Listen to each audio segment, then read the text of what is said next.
नमस्ते, मेरा नाम है देवदत्त पटनायक। तो मैं बड़ौदा में एक लेक्चर देने वाला था मूर्तियों के ऊपर। I was about to give a lecture in Baroda on the Ramayana imagery, but then many people said that why are you restricting it to Baroda and to one small group of people? Why don't you talk to everybody? And therefore I decided, instead of talking in Baroda, I will talk on the internet to everybody, and so that everybody has access to this knowledge, not just a small group of people, but to a larger group. तो ये lecture है on Ramayan की मूर्तियों के ऊपर। ज़्यादातर whenever we talk about Ramayan, we talk about stories and about textual tradition, यानी कि जो लिखित परंपरा है, या कभी कभी मौखिक परंपरा की बात करते हैं। लेकिन हम प्रतिमाओं के बारे में नहीं बात करते हैं, कला के बारे में नहीं बात करते हैं, because many a times Ramayan has reached the common man not through some written text or an oral story but through artwork. Now Ramayan and art can be divided into three phases, so three parts. जब भी आप रामायण इन art या कला में जब रामायण देखना चाहते हो तो उसे हम तीन भाग में देखते हैं। एक होता है प्री मॉडर्न पीरियड, फिर मॉडर्न पीरियड और पोस्ट मॉडर्न पीरियड, तीन भाग। प्री मॉडर्न का मतलब क्या है? जब हस्तकला होती थी, व्हेन पीपल यो हैंडीक्राफ्ट, जो ट्रेडिशनल है, उस समय इंडस्ट्रियलाइजेशन नहीं होता था, इलेक्ट्रिसिटी नहीं था, स्टीम इंजन नहीं था, तो हम कला सब हस्तकला होता था, हैंडीक्राफ्ट्स होते थे, मूर्ति कला, धातु कला और paintings, these were there. So that is the pre modern era. Modern era में इंडस्ट्रियलाइजेशन होता है, प्रिंटिंग प्रेस आता है, इलेक्ट्रिसिटी आता है और हम मास प्रोडक्शन शुरुआत करते हैं। लेकिन ये मास प्रोडक्शन का कंट्रोल किसके हाथ में होता है? केवल कुछ सामंतों के। Some rich people, some elite, some privileged people have access to it and they decide what image you want to see. So that happens and that started in India around in the 19th century, 20th century। And then third is, जिसको हम कहते हैं post modern era. Post modern era is digital era. अभी digital की वजह से सबके हाथ में फ़ोन आ गया है, कंप्यूटर आ गया है, हम सब कला का निर्माण करके इंटरनेट में, वर्ल्ड वाइड वेब के माध्यम से सबको पहुंचा सकते हैं। तो अब ये पब्लिक हो गया है। तो जो पहले ज़माने में केवल कुछ जाति, सम जो कलाकार लोग थे वो करते थे अपने हस्तकला से, in the pre modern era. फिर मॉडर्न एरा में हमने प्रिंटिंग प्रेस, इलेक्ट्रिसिटी से हमने रामायण की चित्र देखी, और उसके बाद पोस्ट मॉडर्न डिजिटल एरा में बहुत ही अलग प्रकार का रामायण चित्र देखने को मिला, because everybody could do it. केवल ब्राह्मण नहीं, केवल कोई कुछ शिल्पकार नहीं, कोई भी जिसके हाथ में एक फ़ोन है, जिसके पास इंटरनेट है, वो कला का निर्माण कर सकता है। तो पहले जाते हैं प्री मॉडर्न पीरियड में। तो सबसे पुराने जो रामायण के चित्र हैं, जो एब्सोल्युटली लोगों में कंट्रोवर्सी नहीं कि ये ज़रूर रामायण के चित्र हैं, सबसे पुराने 7वीं शताब्दी में मिलते हैं। रफली around 1400 years ago Madhya Pradesh area में नचना नामक एक जगह है, वहाँ पे एक पार्वती मंदिर है, वहाँ पे हमें रामायण के दृश्य मिलते हैं। ऐसे दृश्य हमें उत्तर प्रदेश में भी मिलते हैं, देवगढ़ जो झांसी के पास है, वहाँ एक मंदिर है, वहाँ पे भी मिलता है।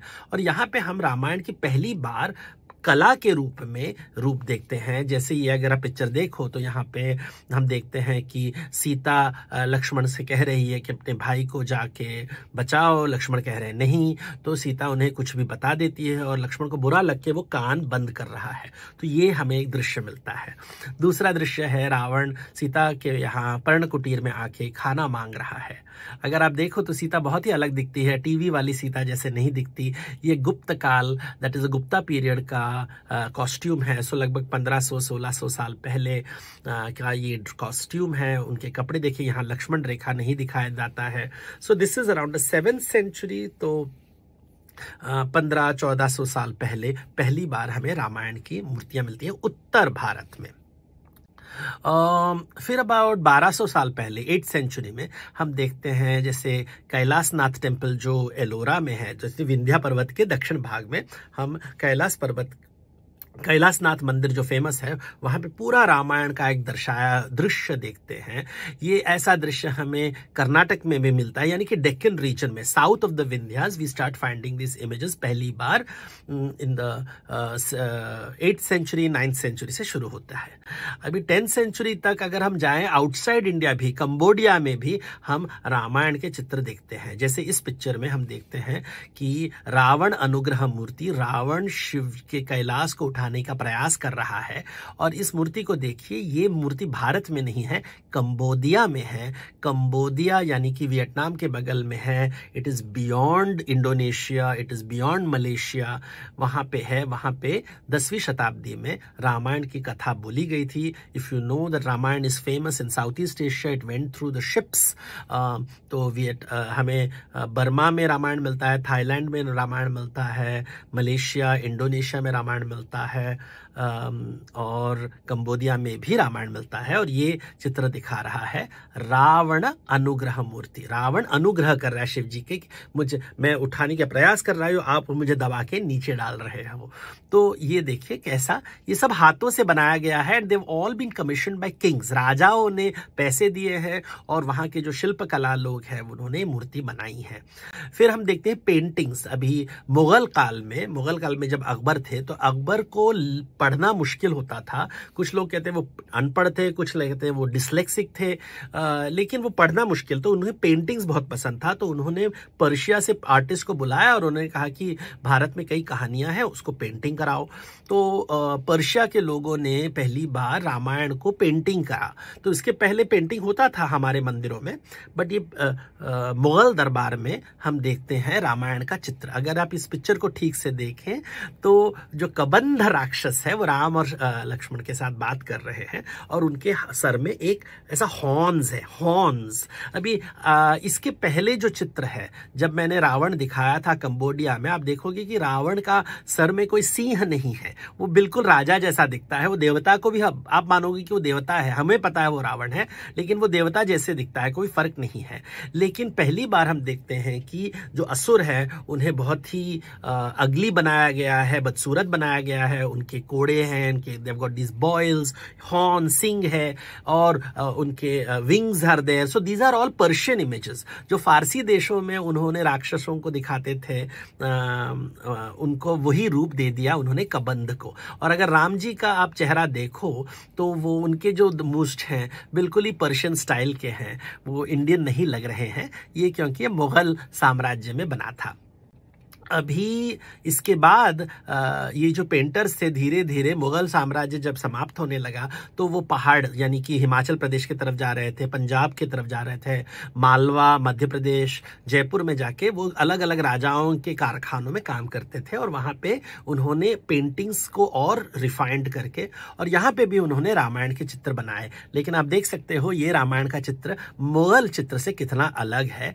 यहाँ पे राम जी को सचमुच में वनवासी के रूप में दिखाया गया है, पत्तों के कपड़े पहने हुए हैं, कितना अलग दिख रहा है। और वो हंटिंग कर रहे हैं काला कृष्ण मृग का, ब्लैक बक का। आजकल this is illegal activity, but उस जमाने में वो दिखा रहे हैं कि क्योंकि कृष्ण मृग का छाल ऋषियों को बहुत पसंद था। आजकल बहुत कंट्रोवर्सी है कि राम जी वेज है या नॉन वेज है, ये सब केवल राजनीति है। पहले जमाने में लोग सब कुछ खाते थे। ये सब खाने को लेके ये शुभ है, ये अशुभ है, ये शौच है, ये असौच है, ये जातिवाद से आता है। तो अगर आप जातिवादी हो तो जातिवाद लोग ज्यादातर वेजिटेरियन की बात करते हैं। जो जातिवाद नहीं मानते वो वेज नॉन वेज में कोई इतना भेदभाव नहीं देखते। तो अगर आपके mummy papa veg veg veg बोल रहे हैं तो ज्यादातर वो शायद जातिवाद लोग होंगे, यानी कि वो अपने आप को कह रहे हैं कि ब्राह्मण और बनिए वो सुपीरियर है और बाकी लोग इन्फीरियर हैं। तो अगर आपको इन सब पदानुक्रम, हायरार्की, आपका ईगो बहुत ज्यादा है तो फिर जातिवाद आप मानोगे। जातिवाद अगर मानोगे तो वेज नॉन वेज का डिवाइड के ऊपर आप बहस करोगे। अगर जातिवाद नहीं मानते यानी कि आप आत्मा के तरफ जा रहे हो तो ये क्वेश्चंस आप नहीं पूछोगे। तो आपको पता है कि क्षत्रिय हैं, जंगल में क्या करते हैं राजा लोग, जाके वो शिकार करते हैं और उसका मांस खाते हैं। उसके बाद उनके कपड़ों छाल वो ऋषियों को देते हैं। उनके जो हड्डियां हैं उनसे वो तीर बनाते हैं, वेपन्स बनाते हैं। तो कई चीजें होती रहती थी। अभी यहाँ देखेंगे कि सीता कपड़े पहनी हुई है, वो जो वल्कल है यानी कि प्लांट्स के कपड़े नहीं पहन रही है, क्योंकि वो कुलवधु है। और कुलवधु को कहा गया था वनवास के समय कि तुम जंगली कपड़े नहीं पहनोगे, तुम राज कपड़े ही पहन के जाओगे। तो ये कहानी में बहुत इंपॉर्टेंट है, क्योंकि जब उनका अपहरण होता है तब वो अपने श्रृंगार के अलग अलग गहनों को नीचे डालती है। तो ये हुआ कांगड़ा पेंटिंग 17th सेंचुरी, यानी कि 300 साल पहले।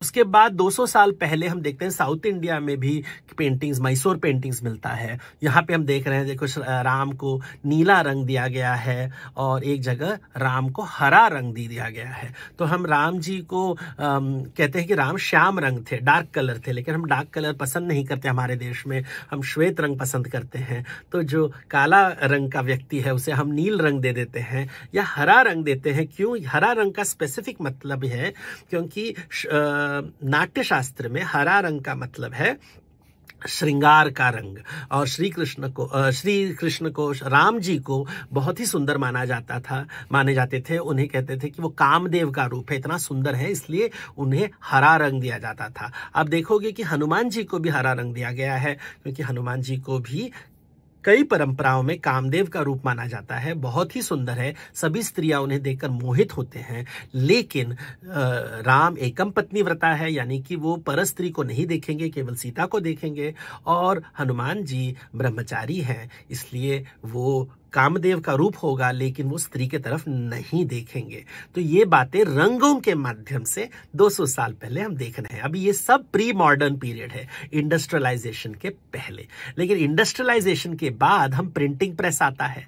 पहले जमाने में जो गरीब लोग थे, जो जिसे छोटी जात कहते हैं, वो मंदिर के अंदर अलाउड नहीं थे, तो भगवान की मूर्तियां नहीं देख सकते थे, शिल्पकारी नहीं देख सकते थे।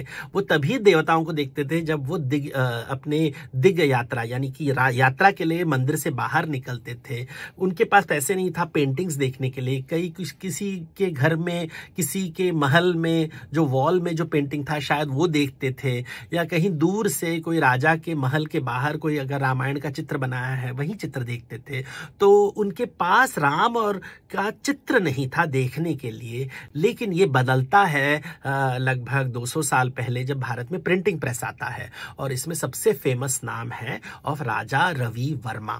राजा रवि वर्मा का प्रिंटिंग प्रेस के माध्यम से हम देवी देवताओं का चित्र सभी जगह पहुंच जाता है। इनके पहले जो फॉरेन, अमेरिका, मैनचेस्टर, यूके से भारत में कपड़ा आता था, पहले भारत से कपड़ा यूके जाता था, लेकिन ब्रिटिश लोगों ने मशीन के माध्यम से सस्ते कपड़े वहां बनाए और भारत भेजते थे। और जो पैकिंग में वो देवी देवताओं का फोटो लेते थे, और ये देवी देवताओं का बहुत ही फेमस फोटो लोग कलेक्ट करके मंदिरों में रखते थे। इसके बाद इससे प्रेरित होके राजा रवि वर्मा ने भी आई थिंक घाटकोपर यानी मुंबई में उन्होंने एक प्रेस बनाया, और यहाँ से वो देवी देवताओं का चित्र कैलेंडर के माध्यम से लोगों के घर घर पहुंचाए। इस तरह भारत के सभी घरों में देवी देवताओं के चित्र पहुंचने लगे सिर्फ 200 साल पहले। उसके पहले हाथ से बनाते थे लोग। अभी ये चित्र हम देखते हैं, और देखिए ये अलग अलग चित्र है। एक है वो समुंदर पार कर रहे हैं केवट के साथ, दूसरे में रावण जटायु के पंखों को काट रहा है, तीसरे पिक्चर में हम देख रहे हैं सीता अशोक वाटिका में है राक्षसियों के साथ, और चौथे में मंदोदरी, रावण की पत्नी मंदोदरी। अभी आप इसे गौर से देखिए और आप देखेंगे कि सीता और राम को उन्होंने बहुत ही लाइट कॉम्प्लेक्शन दिया, सफेद रंग दिया है, जैसे कि वो फेयर एंड लवली लगा रहे हैं।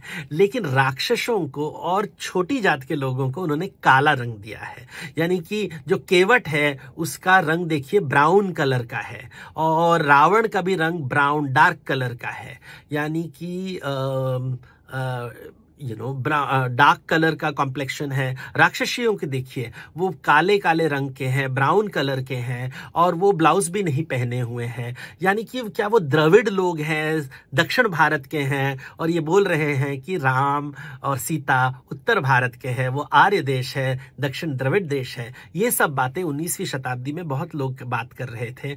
और देखिए मंदोदरी को बताया गया है, लगेगा कि जैसे एक तमिल ब्राह्मण स्त्री है जो छुआछूत मानती है, इसलिए खाना ऊपर से फेंक रही है गरीब आदमी के तरफ जो भी ब्राउन कलर का है, यानी कि उसका रंग सांवला है, और वो सांवला रंग है इसलिए वो नीचे वर्ग का है। तो देखिए कैसे वर्ण व्यवस्था और वर्ग व्यवस्था रंगों के माध्यम से बताया जाता है। अभी ये 19वीं शताब्दी में हर घर में पहुंच रहा है, तो लोगों को ये विश्वास होने लगता है कि जो बड़े लोग हैं, उच्च लोग हैं, ब्राह्मण हैं, जो आज आजकल हम जिन्हें वेजिटेरियन लोग कह रहे हैं वो आर्य देशी है, वो उत्तर भारत के हैं, वो सफेद रंग के हैं, और जो काले रंग के लोग हैं वो नीचे वर्ग के हैं। तो देखिए कैसे यहाँ पे एक प्रकार का पक्षपात निकलने लगता है और लोग ये विश्वास करने, आज भी देखिए हम लोग रंग से बोलते हैं कि गोरी गोरी होनी चाहिए। जितने भी बॉलीवुड के हीरोइन हैं सब गोरे गोरी होते हैं। आजकल कृष्ण का सीरियल भी जब टीवी में आता है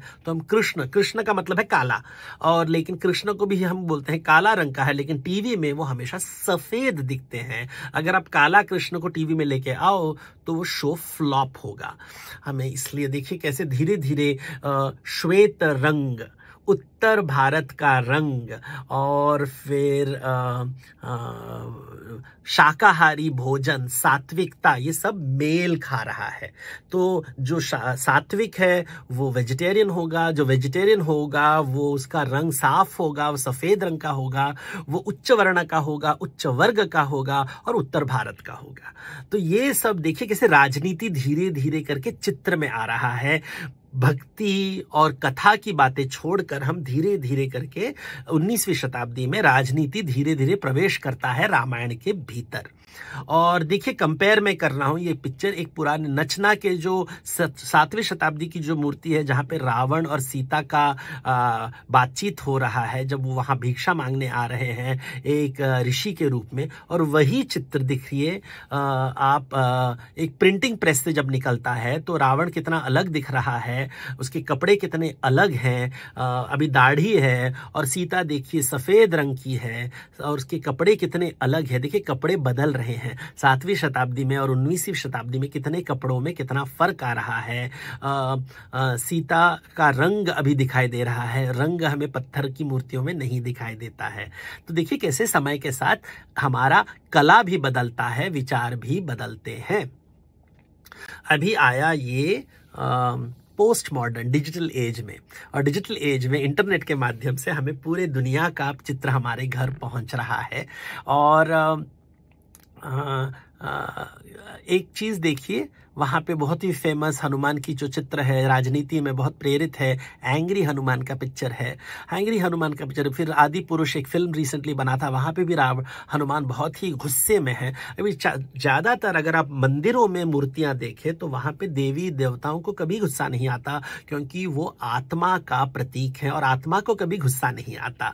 लेकिन डिजिटल एज में ज्ञान से प्रेरित कला नहीं होता है, अज्ञान से प्रेरित कला होता है। और जो कलाकार होता है वो कभी बिना कुछ पढ़े लिखे कुछ भी आर्ट बना सकते हैं और इंटरनेट में छाप सकते हैं, और हम इस सभी को सच मानने लगते हैं। तो लगता है कि हाँ, हनुमान जी को गुस्सा आया होगा, रुद्र अवतार में हैं। लेकिन रुद्र अवतार हमारे शास्त्रों में एक लीला होता है भगवान का, और ये गुस्से वाले हनुमान, बहुत ही भयानक वाले हनुमान, ये जो चित्र देखते हैं, कहाँ से आया ये चित्र? देखिए planet of the apps Hollywood एक फिल्म था जहां पे हम देखते हैं कि एक मूर्ति फोटोग्राफ है, और फोटोग्राफ देखिए बिल्कुल वैसा ही जो एक्सप्रेशन है, जो अभिनय है, गुस्से वाला अभिनय, जो कभी कोई हिंदू मंदिरों में नहीं दिखाई दिया, हम एक हॉलीवुड पोस्टर से उठा के उसे हम हमारे देवी देवताओं के ऊपर थोप देते हैं। और एप का मतलब है गोरिल्ला। गोरिल्ला का कोई टेल नहीं होता है, उसको टेल नहीं होता है। तो वानर का एक टेल होता है। वानर, हनुमान जी का जो टेल है बहुत ही फेमस है कि अपनी पूंछ के बल पे वो जाते हैं, रावण के लंका को जला देते हैं। तो पूंछ बहुत इंपॉर्टेंट है। लेकिन ये मॉडर्न आर्टिस्ट जो है उन्हें गोरिल्ला बहुत पसंद है, क्योंकि गोरिल्ला बहुत ही बड़ा है, और जो वानर होता है, जो मंकी होता है, जो बंदर होता है, बहुत ही नटखट होता है। तो हमें वो पसंद नहीं है, हमें एंग्री गोरिल्ला पसंद है। तो वो ज्यादातर ये पूंछ को नहीं दिखाते हैं। वहां देखिए एक और पिक्चर है, साउथ इंडिया के वॉल्स में हनुमान जी को पूंछ के साथ वापस हरा रंग, यानी कि कामदेव का रंग, एक स्टोरी ये ज्यादातर साउथ इंडिया में मिलता है, और शायद जैन परंपरा से आया है, क्योंकि जैन परंपरा में हनुमान जी को कामदेव का रूप माना जाता है। लेकिन हिंदू धर्म में वो इतने सुंदर हैं, लेकिन वो ब्रह्मचारी है। बहुत इंपॉर्टेंट पॉइंट है। अभी देखिए भारत के सबसे famous mythology fiction writer Amish Tripathi के ये कवर्स हैं, ये मॉडर्न इमेजेस हैं। और राम के ऊपर किताब है, सीता के ऊपर किताब है, रावण के ऊपर किताब है। तीनों में सभी शस्त्रधारी है, राम भी शस्त्रधारी है, सीता भी शस्त्रधारी है, वहां लड़ाई कर रही है, और रावण भी एक पायरेट के रूप में, पायरेट बना दिया है हमने, जो कोई भी लिखित परंपरा में ऐसे लिखा नहीं गया है पायरेसी के बारे में। और हम देखते हैं कि सीता को शांत स्वभाव वाली नहीं लेकिन लड़ाकू स्त्री बनाया गया है। ये मॉडर्न राइटिंग है, ये पोस्ट मॉडर्न राइटिंग है, इंस्पायर्ड, क्योंकि कोनैन द बारबेरियन ऐसे किताब जो होते हैं, ऐसे किताबों से प्रेरित होकर हम देखते हैं कि वो परदेसी भाव कैसे भारतीय कथाओं में आने लगते हैं। तो परदेसी कथाओं में स्त्रियों के हाथ में भी तलवार होता है, डंडा होता है, और हमें लगता है कि ऐसे स्त्री आधुनिक है, फेमिनिस्ट है। ये विश्वास हमें होता है कि शांत स्वभाव वाले लोग, हमें लगते हैं कि वो बहुत ही उनमें शक्ति नहीं है, शक्तिहीन है। केवल शांत स्वभाव वाले लोग शक्तिहीन हैं, जिसके हाथ में अस्त्र शस्त्र होते हैं, जो स्वभाव रुद्र स्वभाव है, वो शक्तिशाली है। अभी ये विश्वास पाश्चात्य है जो भारत में भी आया है और ये कवर में दिखाई देता है। लेकिन गौर से एक देखिए रावण के मुकुट के तरफ, और आपको देखेंगे कि रावण के मुकुट में सिंह है। और ये सिंह कहां से आया? मैंने जैसे कहा, मंदिरों में जब हम रावण के चित्र देखते हैं कि उन्हें देवता से कोई फर्क नहीं दिखाई देता, असुरों को हमने ये रूप कभी नहीं दिया है। ये रूप आया कहां से? देखिए ये पिक्चर है, यहाँ पे pre modern to post modern से सब मंदिरों में मैंने रावण का चित्र दिखाया है। कोई किसी को लगेगा ये देवता का रूप है। यहाँ पे मुकुट है, उनके हाथों में कई हाथ हैं, कई सर हैं, ऐसे बोधिसत्व के भी ऐसे इमेजेस होंगे। यहाँ पे कोई राक्षसी रूप जिसे हम कहते हैं, कोई भी वो बदसूरत नहीं है, उनका सिंह नहीं है, उनके चेहरे में कोई भयानक नहीं है। अगर हम बोलेंगे बड़े बड़े दांत है, तो वो कभी शिव जी के भी, वो भैरव रूप में भी दांत हो जाते हैं, देवी के भी दांत होते हैं। तो ये नहीं है। पहली बार मुगलों ने ये आइडिया लाया कि राक्षसों के सींग होते हैं। और फिर हम देखते हैं कि ये अभी वहां देखिए एक नंदी का रूप है जो मोगला राजापुरम सीमांध्रा में 7वीं शताब्दी में एक गुफा में बनाया गया है, वहां पे सिंह है। तो महिषासुर क्योंकि वो महिष है, बफेलो है, तो उसका सिंह है। नंदी एक बैल है, इसलिए उसका सिंह है। सिंहों को कभी हमने राक्षस के साथ नहीं जोड़ा है। अभी हमने कई लोग मानते हैं कि जो वाइकिंग्स थे, वाइकिंग रेडर्स थे, जो हल्ला बोलते थे नॉर्थ अमेरिका, नॉर्थ यूरोप में, वो ऐसे मुकुट पहनते थे जहां पे सिंह होते थे। लेकिन ये सच नहीं है। वो हाइगर द हॉरिबल एक कॉमिक बुक है, बहुत फेमस है। लेकिन रिसर्च ऐतिहासिककारों ने देखा है कि ये जो सिंह है, ये कोई नाटक बना रहे थे 19th सेंचुरी में, वागनर के नाटक अर्ली 20th सेंचुरी में, और कॉस्ट्यूम डिजाइनर ने कहा कि मुझे वाइकिंग्स को भयानक बनाना है, उन्हें डरावना बनाना है, तो इसलिए उन्होंने सिंह कॉस्ट्यूम में डाला। और लोगों को लगता है कि वाइकिंग लोग सिंह डालते थे। लेकिन जब रिसर्च कर रहे हैं, हम देखते हैं कि वाइकिंग के जो मुकुट हैं और जो हेलमेट है, वहां पे कोई सिंह नहीं है। लेकिन लोगों के मन में अभी ये विश्वास बैठ गया है कि जो रेडर्स होते हैं, जो चोर होते हैं, जो पायरेट होते हैं, वो उनके मुकुट में सिंह होता है। इसलिए रावण को हमने पायरेट बना दिया, क्योंकि वो लंका से जहाज में भारत आए हैं, तो हमने उन्हें जहाजी चोर बना दिया और उन्हें वाइकिंग के जैसे हमने सिंह दे दी। इस प्रकार परदेश, पूरी दुनिया की जो बातें हैं वो भारत में भी पहुंच गए। भी रामायण इंटरनेशनल हो गया, प्लैनेट ऑफ द एप्स का इन्फ्लुएंस आ गया, वाइकिंग का इन्फ्लुएंस आ गया, पाश्चात्य राक्षसों और मॉन्स्टर्स के आ गए हमारे भारत में।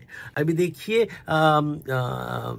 राजा रवि वर्मा ने एक पेंटिंग बनाई थी कि राम जब वरुण देवता, समुद्र देवता के साथ उन्हें गुस्सा आता है, तो वो अपने हाथ में धनुष लेके गुस्से के रूप में कहते हैं समुद्र को कि तुम क्यों पार नहीं करते, हमें रास्ता दे दो ताकि हम लंका जा सकें। और वहां वरुण देव उनसे विनती करते हैं कि प्लीज हमारे ऊपर आपका शस्त्र न छोड़िए।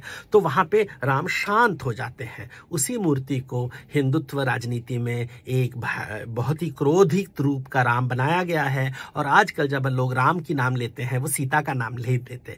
हमारे शास्त्रों में हम शिव जी का नाम के पहले हम कहेंगे गौरी शंकर, विष्णु के नाम के पहले लक्ष्मी का नाम लिया जाता है, तो लक्ष्मी नारायण, राधा कृष्ण और सीताराम। लेकिन हम देखते हैं कि नए नए राजनीति में केवल पुरुषों को माध्यम दिया जाता है, स्त्रियों को निकाला जाता है। और इसलिए हम हमेशा राम को श्री राम कहेंगे, जय श्री राम, सिया राम नहीं कहेंगे। और ये नया राजनीति है, नया हिंदुइज्म है। पोस्ट मॉडर्न हिंदुइज्म, यानी कि वो पहले ज़माने की हिंदुइज्म नहीं रही हम, और यह भारतीय जैसे पाश्चात्य विचारों में केवल पुरुष देवता होते हैं, केवल पुरुष पैगंबर होते हैं, अभी हमने भी वो मान रहे हैं, हम देवियों को हमारे कथाओं से हटा रहे हैं। और ये होता है हर जगह अलग अलग चीज़ें। ये दूसरा इमेज देखिए, एक मंदिर में एक किसी ने राम का मूर्ति बनाया था 100 साल पहले, दोनों में उन्हें नीला रूप दिया गया है, काला रूप नहीं दिया गया है। और एक मॉडर्न, इसमें फ़र्क आप देखिए, जो पुराना रूप है वहाँ पे उनके हाथ में एक जनेऊ है, उनके शोल्डर में एक जनेऊ है, ब्राह्मण के जैसे जनेऊ उन्होंने पहना है। ये जनेऊ नई मूर्ति 21वीं शताब्दी की मूर्ति में जनेऊ नहीं है, जनेऊ के जगह में रुद्राक्ष माल दिया गया है, यानी कि उन्हें शैव बनाया जा रहा है, उन्हें एक ऋषि का रूप दिया जा रहा है, नाथ योगी का रूप दिया जा रहा है। जनेऊ ब्राह्मण का रूप निकाल के उन्हें नाथ योगी का रूप दिया जा रहा है, क्योंकि हम देख रहे हैं कि सत्ता में गोरखपंथियों को बहुत इंपॉर्टेंस दिया जाता है और नाथपंथियों को इंपॉर्टेंस दिया जाता है, ब्राह्मणों को धीरे धीरे साइडलाइन किया जा रहा है। तो राम को भी हम नाथ योगी का रूप दे रहे हैं, ब्राह्मण का जनेऊ निकाल रहे हैं और उन्हें 6 पैक एब्स दे रहे हैं, क्योंकि आजकल के सभी जो हॉलीवुड बॉलीवुड हीरोज हैं सभी के पास 6 पैक है। पहले ज़माने में देवी देवताओं को ये रूप नहीं दिया जाता है, इसलिए अगर आप वो मैसूर पेंटिंग के तरफ जाइए, देखिए कितना अलग रूप है यहाँ पे। हाँ, जनेऊ है लेकिन 6 पैक नहीं है। और इसके पहले अगर हम किसी पहाड़ी पेंटिंग में जाए, वहाँ पे भी हमें 6 पैक नहीं दिखाई देता। अगर हम उसके पहले चोला ब्रॉन्ज की मूर्ति देखें, वहाँ पे भी हम देखते हैं कि 6 पैक्स नहीं है। लेकिन मार्वल कॉमिक्स का इन्फ्लुएंस आ गया, डीसी कॉमिक्स का इन्फ्लुएंस आ गया, हॉलीवुड का इन्फ्लुएंस आ गया, इसलिए देवी देवताओं का 6 पैक्स आता है। इस प्रकार रामायण का कला धीरे धीरे करके बदल रहा है। ये ज्ञान मैं आप तक पहुंचाने का प्रयास कर रहा हूं, केवल बड़ौदा के लिए नहीं, पूरी दुनिया के लिए। कुछ लोग जो सात्विक आहार करते हैं, जो अपने आप को शाकाहारी मानते हैं, उनके अंदर बहुत ही ईर्ष्या की भावना जाग उठी है, इसलिए वो चाहते हैं कि मेरी बातें लोगों तक न पहुंचे। ईर्ष्या अच्छी नहीं है, रामायण पढ़िए। ईर्ष्या की वजह से घर टूटता है। आप भारत को प्लीज़ तोड़ने का प्रयास न कीजिए अपनी ईर्ष्या की वजह से। हाँ, आपकी ज़िंदगी में कोई प्रॉब्लम हो, महत्वाकांक्षा है जो पूर्ति नहीं हो रही है, इसके वजह से मेरे साथ यह लड़ाई करके वो नहीं प्राप्त होने वाला है। मैं राम का ज्ञान देता रहूँगा जब तक मैं जीवित रहूँगा, क्योंकि मुझे इसमें बहुत आनंद मिलता है। आपको भी शायद आनंद मिला होगा प्री मॉडर्न, मॉडर्न और पोस्ट मॉडर्न राम, हैंडीक्राफ्ट वाले राम, इंडस्ट्रियल वाले राम और डिजिटल वाले राम के अलग अलग रूप देखकर। अगर पसंद आया हो तो इस वीडियो को ज़रूर लोगों तक शेयर कीजिए, पहचानिए। मेरा नाम देवदत्त पटनायक है, मैंने रामायण के ऊपर कई किताबें लिखी हैं। ईर्ष्या को त्याग करके इन किताबों को पढ़िए, ताकि आप अहंकार पर विजय प्राप्त करके आत्मा तक पहुंच सके। नमस्कार।